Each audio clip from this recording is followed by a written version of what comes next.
Terima kasih buat perkenanan pada hari ini, di mana kami boleh menghadap terkait huru hara skincare dengan tuduhan skincare overclaim, karena ini sudah meresahkan masyarakat, bahkan memecah belah persatuan dan kesatuan Indonesia khususnya di persosmedan.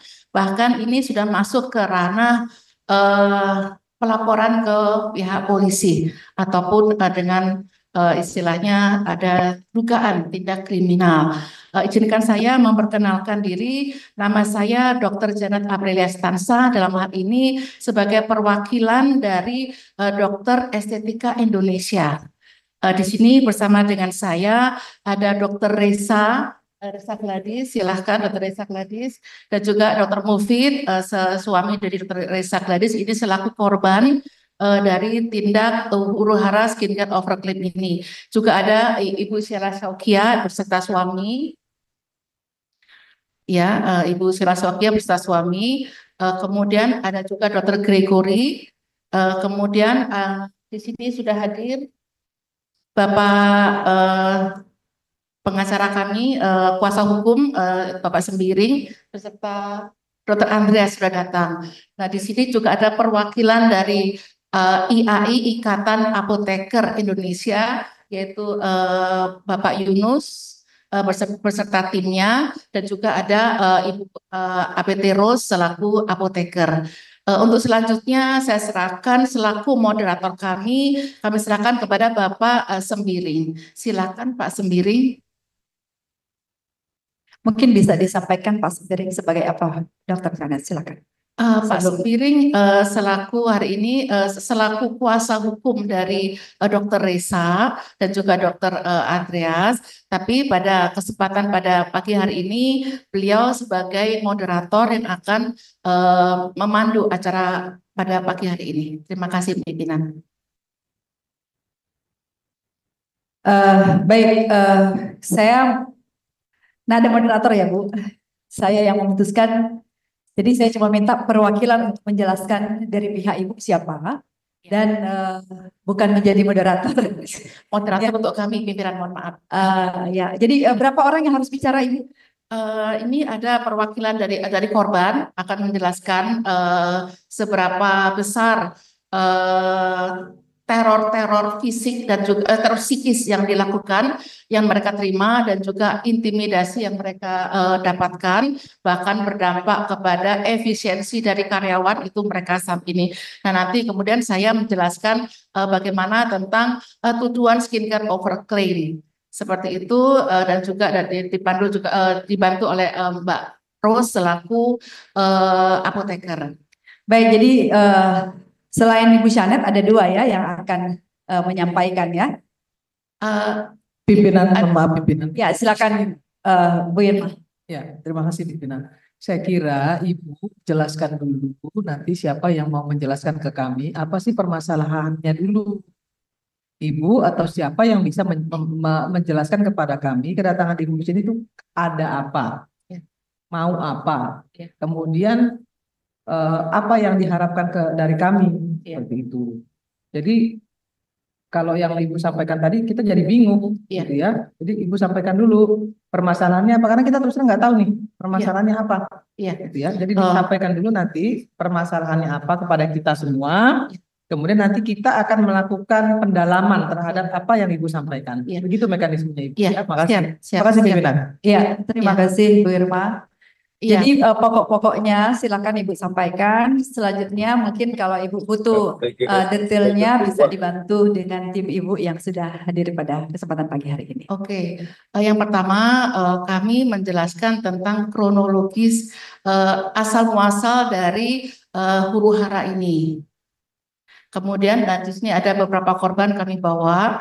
Kemudian kami akan menjelaskan tentang apa itu, bagaimana tuduhan itu yang dilakukan oleh tuduhan skincare overclaim itu merupakan pembohongan dan pembodohan publik. Itu akan kita sampaikan di sini, baik berdasarkan peraturan BPOM dan juga berdasarkan uji laboratorium yang sering dilakukan oleh oknum Dr. Samira Karahmas ini. Kemudian apa yang jadi permohonan kami nanti akan kami sampaikan juga pada akhir dari pengaduan kami ini. Demikian pimpinan. Baik, silakan menjelaskan kronologisnya. Iya, silakan. Silakan saya mohon Pak Sembiring untuk memandu kami. Kasih pimpinan. Silakan Pak Sembiring untuk menjelaskan. Terima kasih pimpinan. Izin pimpinan. Assalamualaikum warahmatullahi wabarakatuh. Selamat pagi menjelang siang. Salam sejahtera bagi kita semua. Perkenalkan pimpinan, saya Julianus Paulus Sembiring sebagai kuasa dari beberapa dokter estetika yang berada di sini. Izinkan kami untuk menyampaikan persoalan apa yang kami inginkan di Komisi 9. Pertama, bahwa sebagaimana ketentuan Undang-Undang 13 tahun 2019 dengan perubahan 3 tahun 2014, kami berharap bahwa di dalam komisi RDPU hari ini kami berharap adanya 3 rekomendasi yang dihasilkan. Pertama adalah persoalan bagaimana kemudian dari rekomendasi ini Komisi 9 bisa memberikan rekomendasi kepada Menteri Kesehatan untuk mencabut STR dari Dr. Samira karena telah melanggar Sumpah Dokter, Kode Etik dan Fatwa MKEK 029 tahun 2021. Nah, yang kedua, kami ingin rekomendasi dari Komisi 9 agar kemudian dapat melakukan sebuah instruksi kepada BPOM agar kemudian BPOM ini membuat surat edaran kepada seluruh pihak, baik itu dokter estetika, Pak, sebentar. Bapak sampaikan ini permintaan, tapi kami minta kronologisnya dijelaskan dulu. Baik, pimpinan. Kalau Bapak langsung minta rekomendasi, kami tidak bisa seperti itu. Orang kita belum tahu dengar persoalannya, detailnya seperti apa, kok sudah minta rekomendasi. Baik. Silakan. Terima kasih pimpinan. Kami ulangi pimpinan, terhadap peristiwa hukum yang terjadi yang dilakukan oleh dokter detektif yang dalam hal ini adalah merupakan akun di media sosial TikTok. Di dalam hal ini banyak dari dokter estetika dan para influencer dan brand owner menjadi korban apa yang disampaikan oleh dokter detektif tersebut dengan pernyataan narasi overclaim. Overclaim yang kami ketahui sebagaimana Peraturan BPOM nomor 3 tahun 2022 adalah merupakan sebuah perbuatan melawan hukum. Dan kemudian terhadap peristiwa itu beberapa dari dokter estetika dan para brand owner sudah saling melapor di pihak kepolisian, ya baik itu di Polrestabes Medan, di Polda Metro Jaya dan Polres Jakarta Selatan.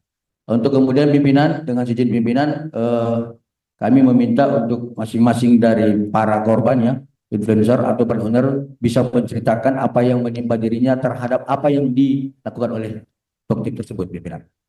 Izin pimpinan. Silakan. Kami mulai dari Dokter Reja.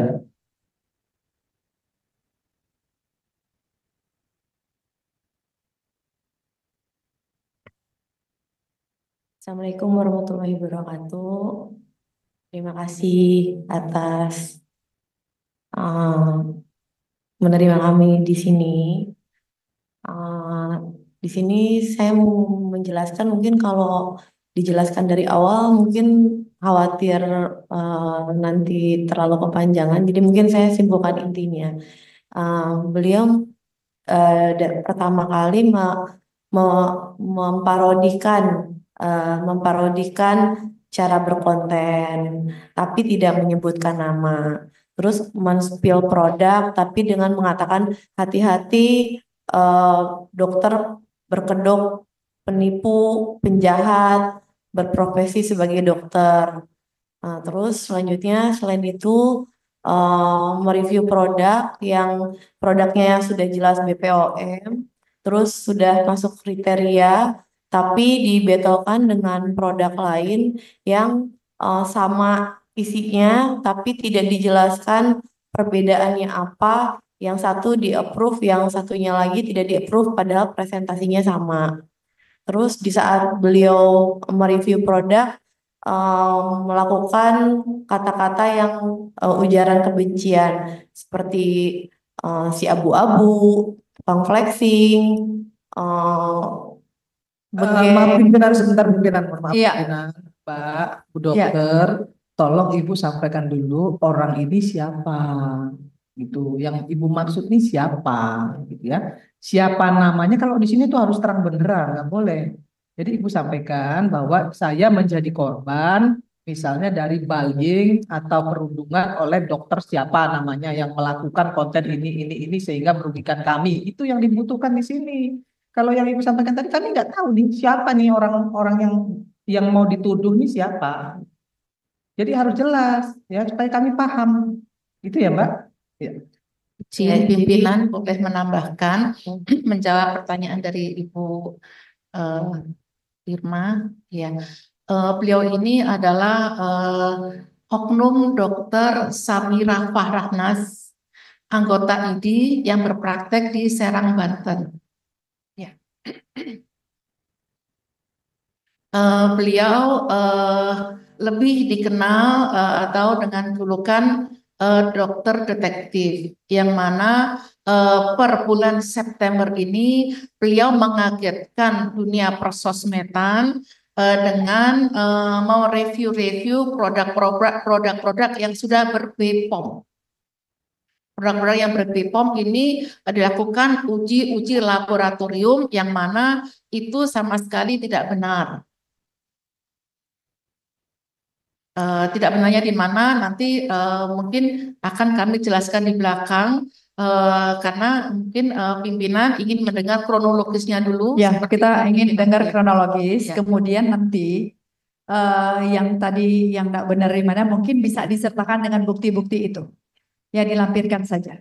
Tapi kronologi secara keseluruhan seperti apa poin-poinnya, kemudian yang menjadi korban siapa aja, yang di media sosial itu apakah cuma oknum yang barusan disebut atau ada yang lain gitu.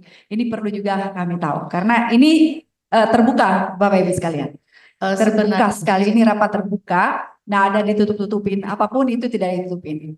Kalau korban cukup banyak pimpinan, tetapi tidak semua berani melakukan laporan. Hanya ini yang terkumpul yang berani melaporkan, khususnya Dr. Resa yang berani melapor, kemudian diikuti oleh beberapa korban yang lainnya. Ada juga Ibu Heni yang hari ini rencana datang tetapi berhalangan karena anaknya sakit sehingga beliau harus pulang ke Bandung. Dan sebenarnya banyak korban tapi mereka belum berani speak up, hanya menunggu kalau kasus ini sudah sampai di mohon maaf penjara begitu mereka baru berani speak up, tapi mereka saat ini pada nggak berani speak up. Itu pimpinan, mohon maaf. Baik, dilanjutkan untuk kronologi. Silakan. Lanjutkan, silakan. Izin melanjutkan. Waktunya paling lama 5 menit ya. Ya. Lalu setelah itu, setelah mereview terjadilah sampai akhirnya karena kami di kedokteran itu sebagai teman sejawat harus saling komunikasi, tidak apabila ada kesalahan tidak menegur di media sosial. Kemudian suami saya berinisiatif untuk silaturahmi ke rumahnya beliau, silaturahmi untuk mendatangi beliau agar mohon dibantu kalau misalkan memang ada kesalahan dengan produk kami di mana dan bagaimana, karena beliau tidak berhenti untuk mereview produk kami yang semuanya BPOM. Nah, setelah itu sampai akhirnya beliau setelah bertemu satu kali, kemudian di beberapa hari kemudian beliau chat kepada suami saya untuk meminta bertemu. Nah, setelah meminta bertemu, kemudian beliau menegaskan bahwa ada dari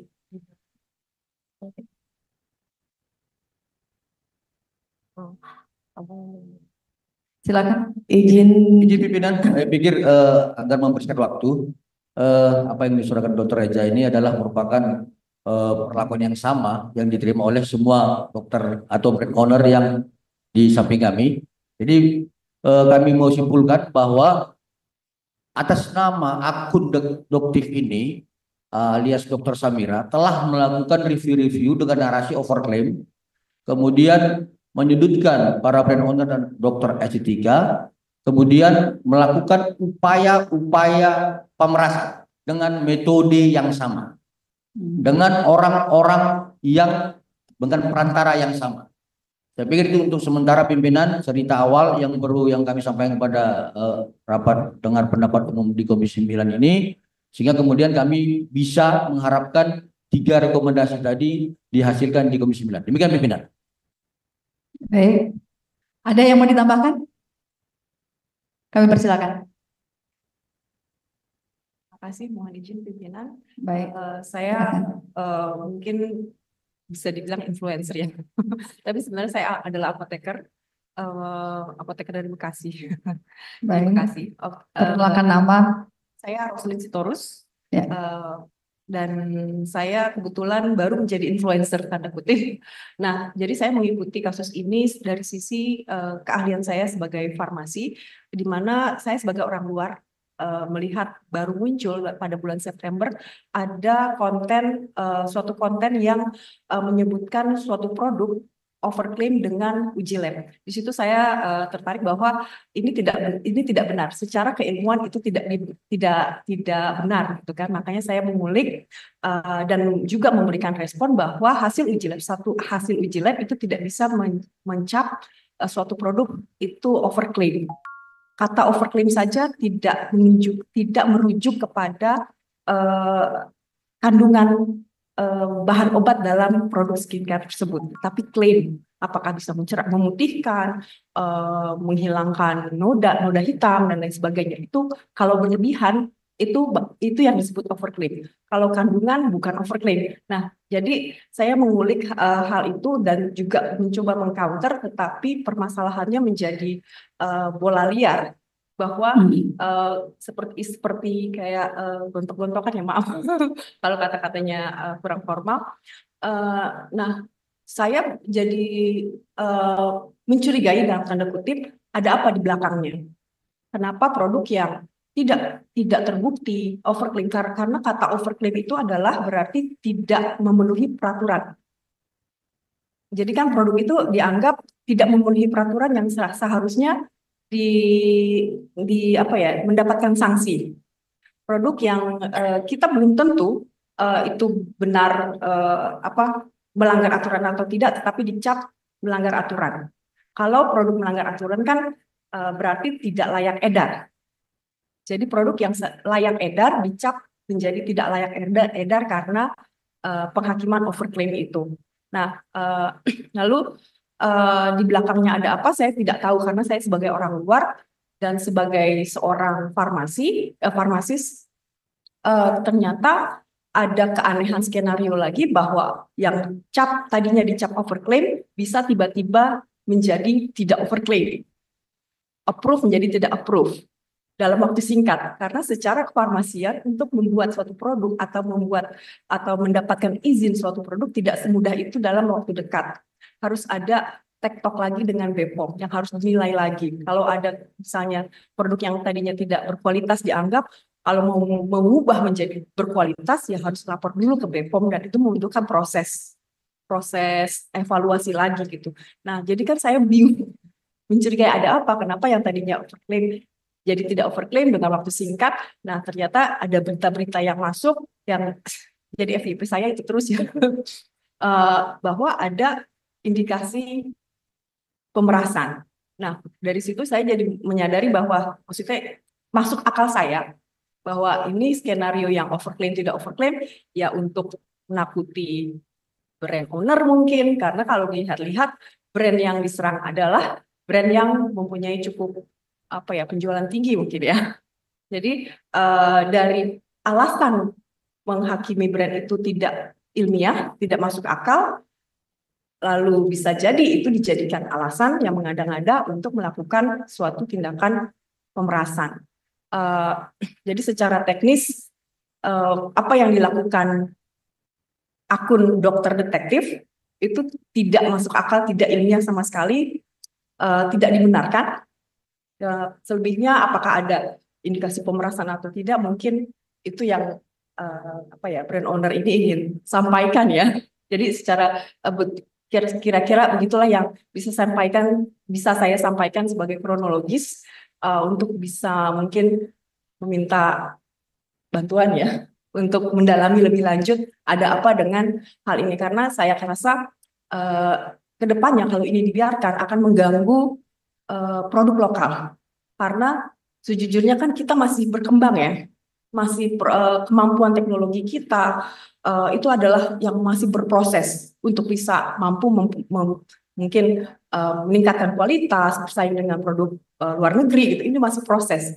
Kalau dihakimi seperti ini akan apa ya namanya ya, agak susah ya, agak susah untuk kita terus berkembang. Jadi hal yang tidak ilmiah untuk menghakimi, saya takutnya itu akan mengganggu ke depannya untuk perkembangan produk lokal ke depan. Terima kasih, itu saya bisa sampaikan.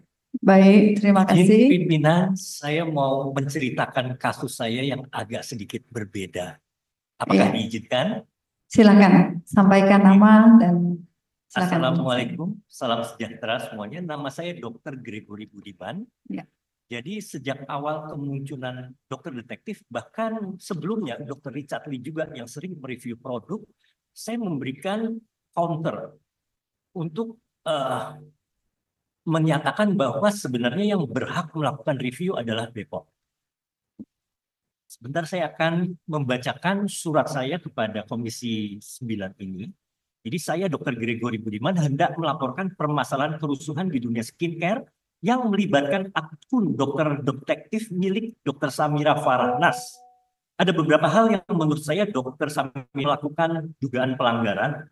Yang pertama, uji yang dilakukan Dr. Samira tidak valid. Sampel yang diperiksa ada kemungkinan manipulasi. Dan ini terkait dengan pemeriksaan produk yang saya miliki. Ini semua terlampir, nanti mungkin akan saya kepada Komisi 9. Baik. Dan yang kedua, beliau mendiskreditkan kinerja dan wewenang BPOM. Karena hanya BPOM yang berhak melakukan approval dan evaluasi terhadap sebuah produk kosmetika. Dan apa yang dia lakukan, yaitu pemeriksaan uji sampel itu tidak steril. Dalam artian, barang yang diuji di laboratorium SIG itu tidak tahu apakah sudah terkontaminasi atau bahkan dimanipulasi oleh si reviewer itu sendiri. Jadi pada kesempatan ini juga saya selaku pemilik brand owner Get Beauty hendak melaporkan review buruk yang dilakukan oleh akun dokter detektif dengan dugaan motif tidak suka kepada video-video yang mengcounter dokter detektif tersebut. Kami selaku pemilik brand Get Beauty dan pabrik PT UV sangat dirugikan oleh publikasi video TikTok akun dokter detektif, dalam hal ini Dr. Samira Farahnas, karena tidak sesuai dengan hasil uji yang kami lakukan, baik di laboratorium internal pabrik maupun di laboratorium SIG juga, dengan sampel yang sama dan tersegel dan yang beredar di masyarakat sepanjang tahun 2024. Oleh sebab itu kami mohon kepada Komisi 9 DPR RI untuk bersikap atas. Itu saja. Terima kasih pimpinan.